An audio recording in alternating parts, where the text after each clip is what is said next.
It comes like entertainment. It comes like comfort. It comes like harmless scrolling, but slowly, silently, it steals your dreams. The world today is designed to capture your attention. Every app is fighting for it. Every notification is demanding it. Every distraction is whispering, just 1 minute. But remember this, a distracted mind can never build an extraordinary life. If you cannot control your attention, you cannot control your future.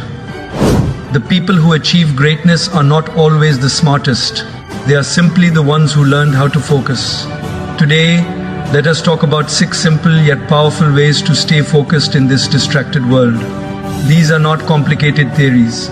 These are practical truths. And if you apply even one of them, your life can begin to change. The first key point is know what truly matters, the quiet power of deciding what deserves your life before the world decides it for you. You wake up in the morning not tired but already pulled by things you never chose. Messages, updates, small demands that feel urgent but are not important. It's like walking into a crowded market where everyone is shouting your name, offering something, asking for something, and you forgot why you came there in the first place. Have you felt that? That strange feeling where your day is full but your heart feels empty because nothing you did actually mattered to you. Clarity is not a big speech or a grand plan. It is a simple, honest answer to a difficult question: what is worth my time today? Not tomorrow, not someday. Today. There was a man who worked 12 hours a day, always busy, always rushing. If you saw him, you would think he was building something big. But one evening, his little daughter asked him, "Papa, what do you actually do?" He paused and he realized he didn't have a clear answer. He was working hard, yes, but toward what? That night he sat alone, not with his phone, not with his emails, just with his thoughts. And it felt uncomfortable, very uncomfortable. Because when the noise fades, truth speaks. And truth can be sharp. He realized he was chasing approval, not purpose. Movement, not meaning. And slowly, he began to change not his effort, but his direction. Without clarity, even small decisions become exhausting. What to do first? What to ignore? What deserves your energy? It's like standing at a buffet with 100 dishes. You keep tasting everything, but you never feel satisfied. You walk away full, but not fulfilled. And sometimes, let's be honest, we choose what is easy instead of what is right. Because scrolling feels lighter than thinking. Watching feels easier than creating. But ask yourself, when the day ends, what stays with you? The things you consumed or the things you built? Clarity does not mean you will never feel confused again. No, confusion will visit. Doubt will knock. But clarity gives you a home to return to. It gives you a center. Think of it like a compass in a forest. The trees may look the same. The paths may twist. But the compass quietly says, this way. No shouting, no drama, just direction. And sometimes that quiet direction is all you need to keep moving. Even slowly. Even imperfectly. I once knew a student who kept switching goals every few weeks. One day he wanted to start a business. Next week he wanted to learn coding. Then fitness, then content creation, then something else. His energy was real. His excitement was real. But his results? Almost zero. One day his friend joked, "You don't need more ideas, you need one decision." It was funny, they both laughed, but it hit him hard. He didn't lack ability. He lacked commitment to one path.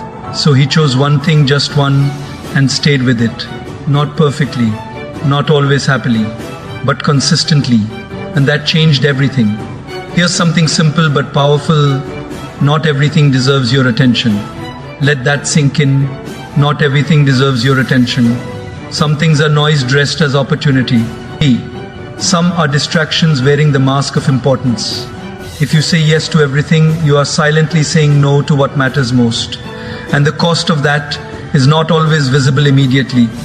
It shows up later as regret, as I wish I had focused, as I knew it mattered but I didn't give it time. And that feeling is heavy. Clarity also brings a strange kind of peace. When you know what matters, you stop comparing so much. Someone else is running fast, good for them. Someone else is doing 10 things at once. That's their journey. You are walking your path, And maybe sometimes you even laugh at yourself because you realize how many things you used to stress about that never really mattered. Deadlines that felt like life or death, now just memories. Opinions that once shook you, now just noise. Isn't it funny how serious we get about things that don't even deserve a second thought? So slow down just a little. Not everything needs your reaction. Not everything needs your energy. Sit with yourself even if it feels strange at first. Ask the question again gently, honestly, what truly matters to me. And listen, not to the loud voice of the world, but to that quiet voice inside. It may not shout, it may not rush, but it knows. It always knows. The second key point is stop worshipping multitasking, the silent trap where doing many things makes you feel productive, but leaves you empty of real progress. You know this feeling? You open your laptop to do one task, just one, and within minutes, 10 tabs are open. One for work, one for a message, one random video, one article you might read later, and somehow your brain says, yes, this is efficient. But pause for a second, is it really? Or is it just noise dressed up as productivity? Multitasking feels smart. It looks impressive. It even sounds powerful when you say it out loud. But inside, it quietly breaks your attention into tiny pieces too small to build anything meaningful. Think of your mind like a glass of water, clear, calm, still. Now imagine dropping a pebble into it, ripples form, then another pebble, more ripples, then another and another. Soon the surface is restless, shaking, unclear. That's what multitasking does. Every switch, every shift, every quick check creates a ripple. And instead of depth, you get disturbance. Instead of clarity, you get chaos. And then you sit there wondering, why can't I focus? There was a young woman who prided herself on being a great multitasker. She would attend meetings, reply to messages, scroll social media, and even watch short videos, all at the same time. One day, her boss asked her a simple question about a project she had been working on for weeks. She froze. Not because she didn't work hard, but because her attention had never stayed long enough to understand deeply. She had touched everything, but held nothing. Later that evening, she laughed about it with a friend, saying, I think my brain has too many tabs open and none of them are loading properly. It was funny, but also painfully true. Your mind was not designed to split like this. It was designed to go deep, to stay, to explore. But every time you switch tasks, there is a small cost. You may not see it, but you feel it. A little more fatigue, a little less clarity, a little more frustration. It's like constantly changing lanes in traffic, thinking you'll reach faster, but instead you end up stuck, stressed and exhausted. Meanwhile, someone in one steady lane just keeps moving. Let me ask you something honestly. When was the last time you did one thing and only one thing with full attention? No checking, no switching, no distractions, just you and the task. It feels rare, doesn't it? Almost uncomfortable at first. Your hand reaches for the phone, your mind looks for an escape, because it has been trained to jump, to react, to seek constant stimulation. And when that stimulation is gone, even for a moment, it feels strange. But that strange feeling, that is where focus begins. There's a man who decided to change one small habit, just one. Every morning he would sit with his work for 30 minutes, no phone, no tabs, no interruptions. At first it was difficult. His mind kept wandering. He kept thinking maybe I should just check something quickly, but he didn't. He stayed. And slowly something shifted. Those 30 minutes became the most productive part of his day. Not because he worked harder, but because he worked fully present, fully engaged. And for the first time in a long time, he felt satisfied, not tired, not scattered, but satisfied. Sometimes we hide behind multitasking because it protects us from discomfort. Doing one thing deeply can feel intense. It requires patience. It requires facing the task fully, without escape. And let's be honest, sometimes that feels heavy. So we distract ourselves. We keep things light, shallow, moving. But shallow work creates shallow results. And deep down you know it. You feel it in those quiet moments when the noise fades and a small voice asks, is this really the best I can do? And here's the funny part, the mind actually enjoys focus. Yes, it resists at first, like a child who doesn't want to sit still. But once it settles, once it enters that state of deep attention, it feels good. Really good. Time flows differently. Effort feels lighter. Even difficult tasks become almost enjoyable. You're not forcing yourself anymore. You're in it, fully. And in that moment you realize something simple, something powerful. You were never meant to do everything at once. You were meant to give your best to one thing at a time. The third key point is protect your environment, the quiet art of shaping your surroundings so your focus does not have to fight every second to survive. Look around you for a moment, not with your eyes but with awareness. What do you see?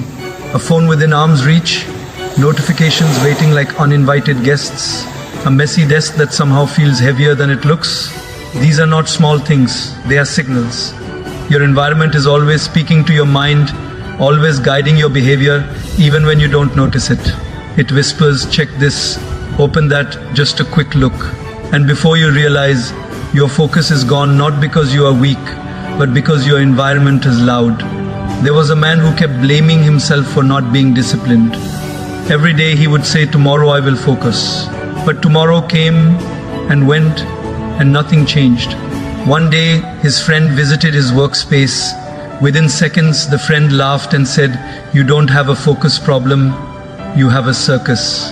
Snacks everywhere, phone buzzing, television playing in the background, 10 tabs open on the screen, even a random song playing softly like it refused to leave.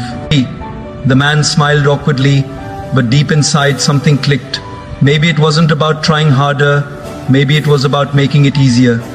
Your environment can either support you or silently sabotage you. Think of it like trying to read a book in a noisy market. You can try your best, you can push yourself, but how long will it last? Now imagine sitting in a quiet room, clean space, soft light. Suddenly the same book feels easier, lighter, almost inviting. Did your ability change? The environment changed. And that changed everything. Many people think focus is about willpower, but willpower gets tired. It fades. It disappears when you need it most. Environment, on the other hand, stays. It works quietly in the background. It does not argue with you. It does not get emotional. It simply shapes your actions. If your phone is next to you, you will check it. If distractions are visible, they will pull you. Not because you are careless, but because you are human. And humans respond to what is in front of them. There was a student who decided to experiment with this idea. Nothing dramatic, just small changes. He kept his phone in another room while studying. He cleaned his desk not perfectly, just enough to breathe. Closed unnecessary tabs. Even told his family for the next 1 hour, please don't disturb. At first it felt strange, almost too quiet. He even joked, I miss my distractions. But then, slowly, his mind settled, his focus deepened, and for the first time, he finished his work early and had time left to relax. That surprised him more than anything. Sometimes we don't realize how much our surroundings drain us. A cluttered space creates a cluttered mind. A noisy space creates a restless mind. And then we sit there wondering why we feel scattered. It's like trying to sleep with a bright light shining on your face and blaming yourself for not resting. Doesn't make sense, right? Yet we do the same with focus every single day. We expect calm results from chaotic spaces. And here's something simple, almost funny. Your future might be hiding under that pile of unnecessary things on your desk. Yes, really. Not in a dramatic way, but in a very real, practical way. Every small distraction you remove creates space. Space to think, space to create, space to breathe. And in that space, your best ideas begin to show up quietly, gently, almost like they were waiting for you to make room. So maybe you don't need a new strategy today. Maybe you don't need more motivation. Maybe you just need a small reset, a small shift. Move one thing away, silence one notification, clear one corner of your space. Small actions, repeated gently. Because when your environment supports you, focus stops feeling like a battle and starts feeling natural. The fourth key point is train your mind to stay still, the quiet discipline of teaching your mind to pause, to settle, and to remain where it is instead of running everywhere at once. Most people think distraction comes from outside, from phones, from noise, from people. But sit quietly for a moment, really quietly, and you will notice something surprising. Even in silence, the mind keeps moving. One thought, then another, then another. It jumps from past to future, from worry to memory, from plan to regret. Like a monkey that had too much coffee, it just won't sit still. And then we say, I can't focus. But how can you focus when your own mind refuses to stay? There was a man who decided to sit in silence for 5 minutes every morning. Just 5 minutes, nothing more. No phone, no music, no talking. On the first day, after 30 seconds, he opened his eyes and said, that's enough. It felt long, very long. His thoughts were loud, random, even funny. He started remembering things from 10 years ago, things he didn't even care about. He laughed and said, my brain is like an old cupboard, full of things I never threw away. But he kept trying. Not perfectly, just honestly. Your mind is not your enemy. It is just untrained. Imagine a puppy running around the house. It bites, jumps, runs, chews everything. Not because it is bad, but because it has not been trained yet. If you shout at it, it gets more excited. If you ignore it completely, it gets wilder. But if you gently guide it, patiently, consistently, it begins to calm down. Your mind works the same way. It does not need force. It needs guidance. Soft, steady, repeated. And here's something interesting. We have trained our minds to be restless without even realizing it. Every few minutes we check something. A message, a notification, a quick scroll, even when there is nothing important. We are teaching the mind again and again, don't stay, move. So it learns, be. And then one day, when you actually need to focus, it says, no, I don't do that. I move. Can you blame it? You trained it that way. There was a student preparing for an exam. Every time he sat to study, within minutes, his hand would reach for